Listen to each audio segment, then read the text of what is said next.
Hello diver friends, I'm Orlando the Quant diver. Today we're talking about oxygen sensors. How do we manage the risk around diving oxygen sensors? I have a dashboard I use. I want to show it to you and I want to provide you a link that you'll see on the description so that you can download that. A sensor will eventually fail because it has a limited lifespan. The lifespan, if everything is going well with this sensor, is eventually going to be limited by the amount of lead in its reactive surface. That lead will deplete until it can no longer read an oxygen partial pressure that you care about in a rebreather. So they start off at 3.0, you should never get there, but during its life, it will eventually fall beneath 1.6, at which point that sensor is dangerous to dive with. That is one way in which a galvanic oxygen sensor can fail. But there are many ways because there are many components and there are many things that might go wrong. So sensors have electrolyte within them. If they leak, they might fail high. They might fail low for other reasons. If the temperature increases, they might drift high.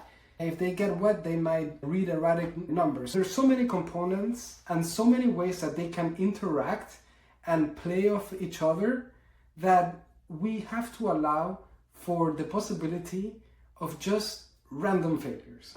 Before we look at how we manage the risks of diving a sensor, we have to first manage the risk of diving a sensor that can fail without any warning. And that's where we set certain boundaries. So what I do is, if my sensor ever reads 10% beneath its original output, then that's enough current limiting for me to get rid of it. If the sensor is ever older than 12 months since manufacturing, get rid of it. If the sensor is used for more than 1 year, get rid of it. By the way, when you're underwater and you have a sensor failure, different skills come into play. Basically, how quickly can you debug what's going on? I have an app that I wrote specifically for me to practice my sensor debugging skills. It's called CCR Sim. And you can download it in the App Store if you have an iPhone. It presents you with a random scenario and you need to figure out which sensor or sensors is incorrect. And you have the ability to do a dill flush or add O2 to debug your sensors. I use this so that I feel confident that I am keeping my skills for debugging a sensor. We have data around faulty sensors during the first year. And it's something like there's about a 1 in 1,000 chance that it fails in that first year. If it ever fails during the first year, it's more likely to fail during the first 3 weeks. After that first year, we know that random failures increase in frequency, but we don't know how much. There isn't good enough data for me to actually discuss numbers there. However, 1 in 1,000 chance, I think is already super high. I think that is a number that tracks with the risk of diving rebreathers. And I don't want to go needlessly to a higher level of risk than that. Because I don't have data after 1 year, because now there are risks that I cannot quantify, I just don't dive a sensor older than 1 year. So that's how I guard against random failures. Now, how do we guard against failures that we can foresee?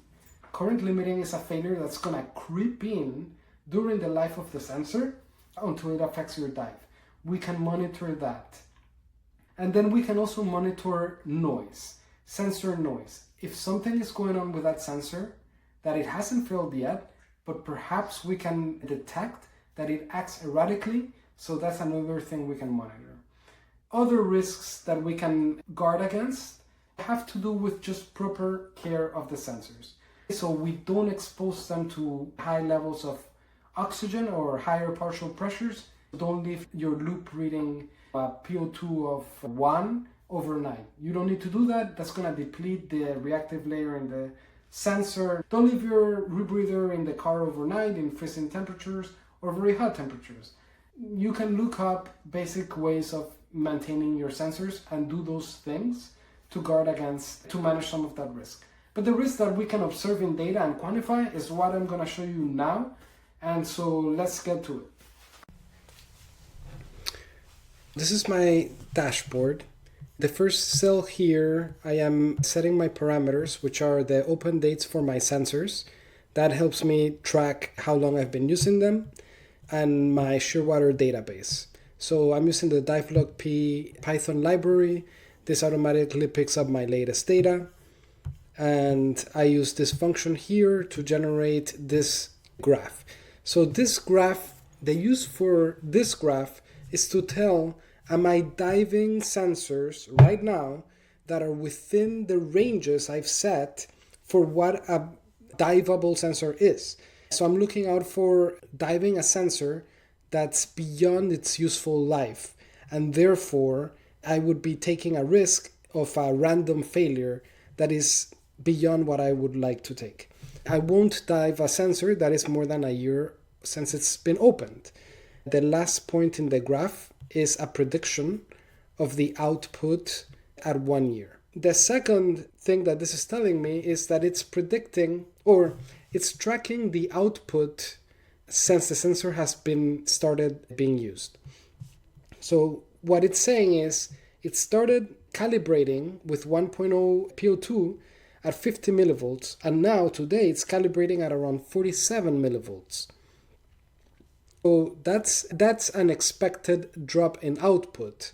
If it drops 10% its original output, then I'm just gonna stop diving the sensor. That should happen at around 1 year. If I'm predicting using the rate I've seen so far, then at about the 1 year mark, I'm almost gonna hit that 10%. I'm gonna change it nonetheless. I'm gonna change it at 1 year.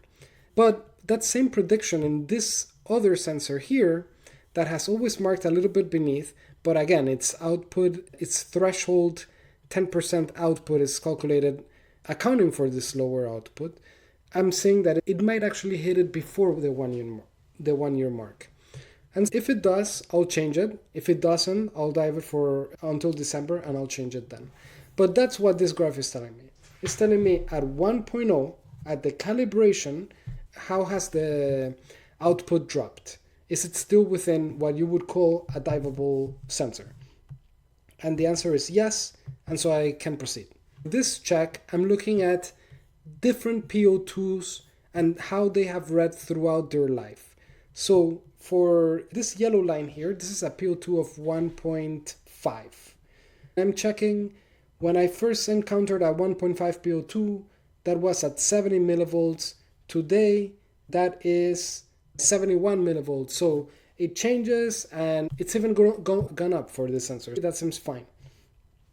So in some cases I see drops, and that's also fine too.